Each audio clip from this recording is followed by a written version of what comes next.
আপনারা ছোটোবেলায় শুনছেন কিনা আমি জানি না, আমরা বলতাম যে বাসর ঘরেই বিড়াল মারতে হয়।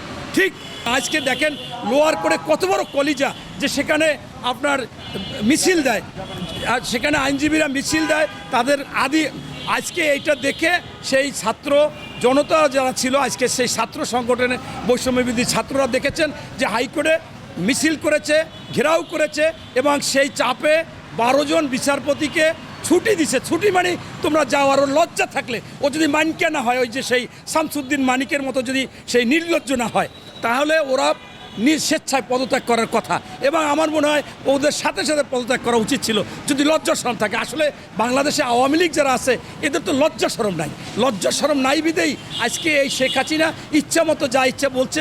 ওর লোকজন এরা হলে সার্কাসের জোকার ছিল।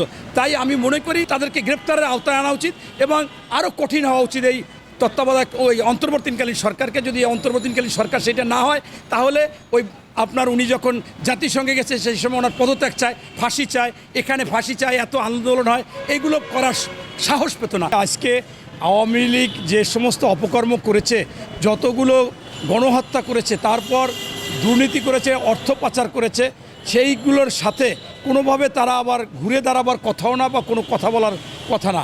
আপনারা দেখেছেন যে এই শেখ হাসিনা 4 আগস্ট বলেছিল যে যতগুলো ছাত্ররা এই rail line, metro rail line পুড়িয়েছিলেন, সেইখানের ওনার 350 কোটি থেকে 500 কোটি টাকা খরচ হবে।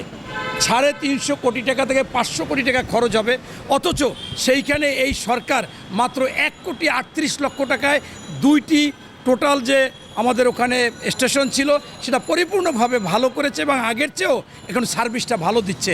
তার মানে আপনাকে বুঝাইতে চেয়েছি যে কতশো পরিমাণ তারা দুর্নীতি করেছে। যেটা পদ্মা সেতুতে আপনারা দেখেছেন 8,983 কোটি টাকার পদ্মা সেতু, যেখানে 20% বাড়িয়ে ধরেছিল, সেইখানে 70,000 কোটি টাকা নিয়েছে। এটা তো শেখ হাসিনার বা আওয়ামী লীগের কারো বাবার না। তাই আমি বলতে চাচ্ছি যে আজকে যে বিভিন্ন সময় তারা আনসার হয়ে আসতেছে, রিক্সা চালক হয়ে আসতেছে, ইন্টার্নি ডাক্তার হয়ে আসতেছে, সনাতন ধর্মের লোক হয়ে আসতেছে, এগুলো সবই ভুয়া পরিকল্পিত অবৈধ টাকা দিয়ে করতেছে। আপনারা জানেন এইটার বিষয়টা হচ্ছে সম্পূর্ণ দায়ী হচ্ছে প্রধান উপদেষ্টা সহ অন্যান্য উপদেষ্টারা। আজকে একটা সরকার আসছে, সেই সরকারটা হচ্ছে একটা বিপ্লব হয়েছে, একটা গণ অভ্যুত্থান হয়েছে, সেই সরকারে এসে কোনো অ্যাকশন নেয়নি। আপনারা দেখেছেন যে আপনার আর্মি প্রধান তিনি বলেছিলেন 626 জন লোক তার ওখানে আশ্রয় নিয়েছে। আশ্রয় নেয় কে?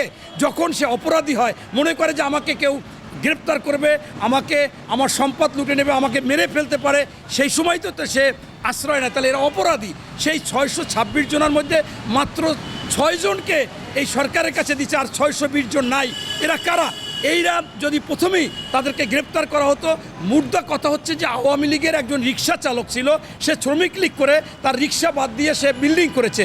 এরকম প্রত্যেকটা লোক আওয়ামী লীগের টপ টু বটম অবৈধ অর্জন করেছে, চাঁদাবাজি করেছে, দখল করেছে, আপনার দুর্নীতি করেছে, করে অবৈধ টাকা উপার্জন করেছে। এই টাকা যদি তাদেরকে আইনের আওতায় এনে তাদেরকে সম্পদ যদি বাজেয়াপ্ত করা হতো, তাহলে কোনো সময় তারা এই ঘুরে দাঁড়াইতে